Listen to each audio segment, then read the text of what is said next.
Moving on to No Speak English.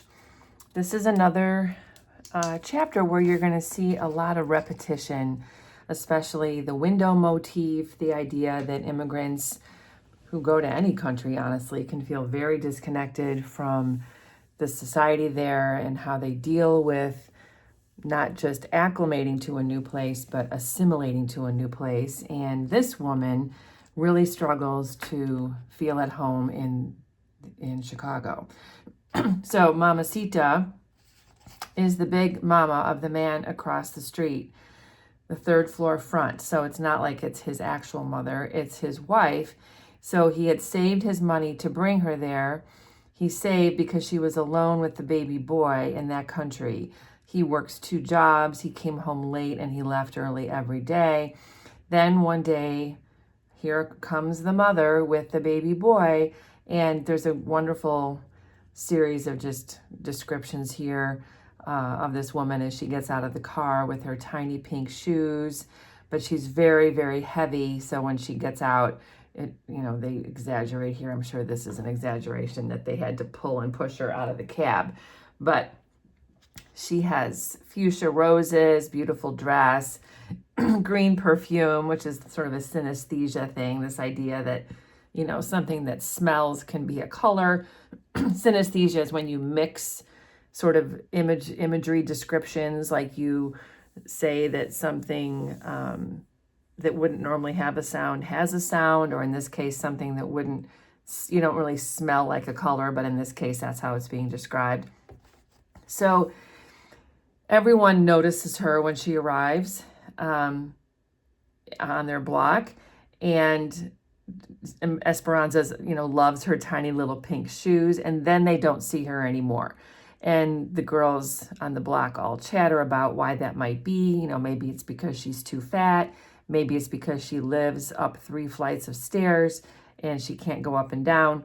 But the real reason, most likely, is that she is afraid to speak English. She only knows 8 words. And so these are the words: he not here, no speak English, and holy smokes. So this is really all she knows.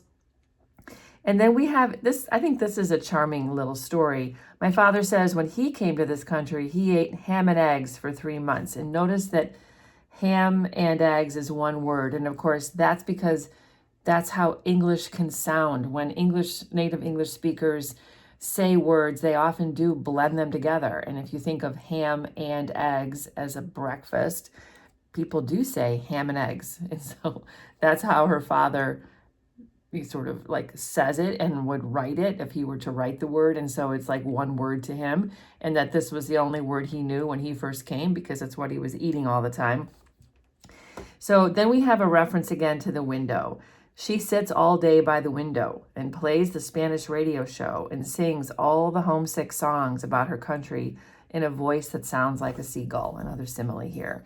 So this is just another example of someone who doesn't leave the home.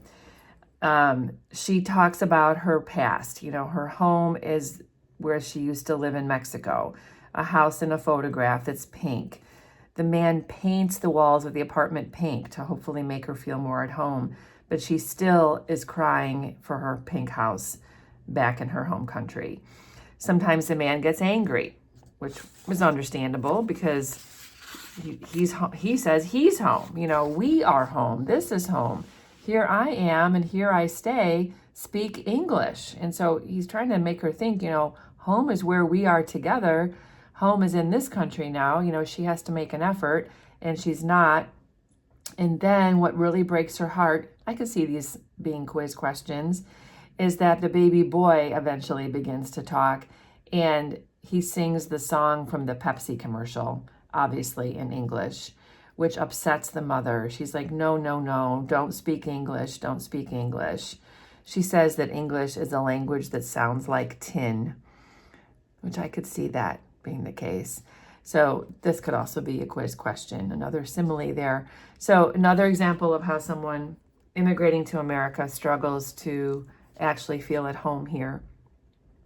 This next one is another woman who's sitting at the window, Rafaela, who drinks coconut and papaya juice on Tuesdays. Rafaela's husband comes home late on Tuesdays because he plays dominoes. So he's going to someplace, a bar or something, and hanging out and leaving his wife, Rafaela, at home, leaning out the window. She actually gets locked inside because her husband is afraid that she will run away since she is too beautiful to look at, which makes me wonder if that's really the reason why he's locking her inside. Why doesn't he want her with him? Why does he want her stuck in the house? So this goes back again to powerless women. I think every time we see these motifs, I think it's important to underline them because you may use them as an example, like as evidence for an analytical paper about this book. These motifs are helping to reinforce theme that women in particular in Hispanic culture are often powerless. At least they were during this period of time. Rafaela leans out the window and she imagines being able to get out. She imagines her hair like Rapunzel, where she could let down her hair and someone could come up and see her. They forget that she's up there, and then every now and then she'll tell the kids, like if they would ask if they would go get her something from the store, and she'll throw them $1, and then they go to the store and buy her coconut or sometimes papaya juice and send it up to her in a paper shopping bag that she lets down with a clothesline. It's just a terribly sad image. And I think the relevance here of coconut or papaya juice is because these are juices from warm weather places. These are juices from vacation destinations. These are sweet drinks that make her remember a different sort of life, or what she imagines it might be like at these bars where her husband is going. The dance hall down the street where women much older throw green eyes. There's that repetition of green again, like dice in open homes with keys. So people are flirting, people are having fun. Some women are going out, but certainly not Rafaela. Makes us wonder too where her husband is actually going. So as we make these discoveries, just remember Esperanza is making them too. She's starting to recognize that women have complicated lives and that having a husband is not necessarily the greatest thing in the world, perhaps. Then we have Sally, another new character. Sally is the girl with eyes like Egypt and nylons the color of smoke. The boys at school think she's beautiful because her hair is shiny black like raven feathers, and when she laughs, she flicks her hair back like a satin shawl over her shoulders and laughs. So she is a more sophisticated girl. She's beautiful. She kind of reminds me of Marin. She's someone who can flirt and appeal to men. And her father captures her, keeps her locked up in the house. So to be this beautiful is trouble, her father says. He's very strict, and their religion says they're not supposed to dance. He remembers his sisters and is sad. So we don't know what happens to her father's sisters, but maybe they were raped, maybe they were killed, maybe they, turned to prostitution. We don't really know. So he says that Sally can't go out because he's afraid that she will get corrupted. Sally, who taught you to paint your eyes like Cleopatra. So look how this is written with a question mark. And when it says you, I think this is Esperanza, or maybe this is more universal, like all the girls. She taught them, or Esperanza, how to put makeup on like Cleopatra. And if I rolled a little brush with my tongue and chew it to a point and dip it in the muddy cake, the one in the little red box, will you teach me? So Esperanza, turns to Sally because she wants help learning how to do makeup. So another coming of age moment. I like your black coat and those shoes you wear. So she admires her because she's stylish. My mother says to wear those clothes too young is dangerous. So the fact that Sally's at school makes me think maybe she's a senior, maybe Esperanza is a freshman or a sophomore, but she idolizes Sally. Then she also empathizes with Sally. She realizes that Sally is alone. Perhaps even Esperanza would like to be Sally's friend, to take the place of Cheryl. Cheryl, who used to be Sally's best friend, is not anymore, because somehow Sally made Cheryl's ear bleed. My guess is that she tried to pierce her ears. And Cheryl got angry and bit a hole in Sally's arm. Sally looked like she was about to cry. Sally, not since then. You don't have a best friend to lean against the schoolyard fence with, to laugh behind your hands at what the boys say. There's no one to lend you her hairbrush. So these are the things that girls do together, and Sally doesn't have that. The stories the boys tell in the coat room, they're not true. So who knows? Maybe they are. We don't know what the stories are, but we can guess. You lean against the schoolyard fence alone with your eyes closed, as if no one is watching, as if no one could see you standing there. Sally, what do you think about when you close your eyes like that? And why do you always have to go straight home after school? Because her father. You become a different Sally. You pull your skirt straight. You rub the blue paint off your eyelids. You don't laugh, Sally. You look at your feet and walk fast to the house you can't come out from. So I want you to notice here at the end of this chapter, the syntax. So syntax is sentence structure. And when an author plays around with sentence structure, it is to have an effect on the reader, and it's to communicate an emotional truth.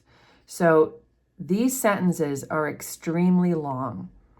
And so when you read very long sentences, it makes you as a reader feel like you're getting into someone's head. Because if you think about it, when you're daydreaming or when you're thinking your own thoughts, there are no periods in your thoughts. Our thoughts tend to tumble through our brains like a run-on sentence, and that's what this is resembling. Sally, do you sometimes wish you didn't have to go home? Do you wish your feet would one day keep walking and take you so far away from Mango Street, far away, and maybe your feet would stop in front of a house, a nice one with flowers and big windows and steps for you to climb up 2 by 2 upstairs to where a room is waiting for you? And if you opened the little window latch and gave it a shove, the windows would swing open, all the sky would come in. So that's like a fragment too. There'd be no nosy neighbors watching, no motorcycles and cars, no sheets and towels and laundry, only trees and more trees and plenty of blue sky. So this reminds me of the 4 skinny trees. Also, trees indicate a more rural area, not a harsh city environment. So the way this is written, with run-on sentences, fragment sentences, sort of tumbling words, it's the way we think. It's the way Esperanza thinks. Esperanza wants these things. This is what Esperanza wants. And you could laugh, Sally. You could go to sleep and wake up and never have to think who likes and who doesn't like you. You could close your eyes and you wouldn't have to worry that what people said, because you never belonged here anyway, and nobody can make you sad, and nobody would think you're strange because you like to dream and dream, which is relatable. Esperanza relates to these feelings.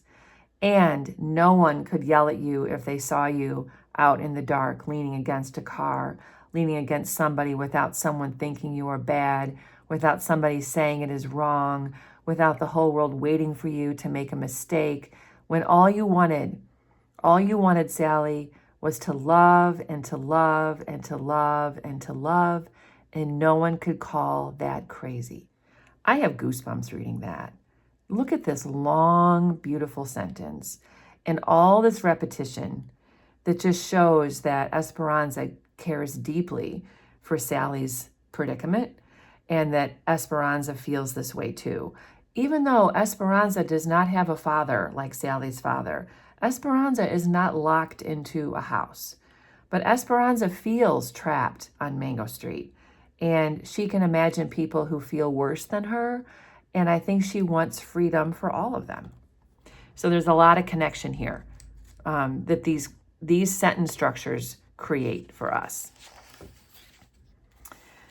Another character, Minerva. I mean, this little group here of vignettes is all about women who were trapped in their homes.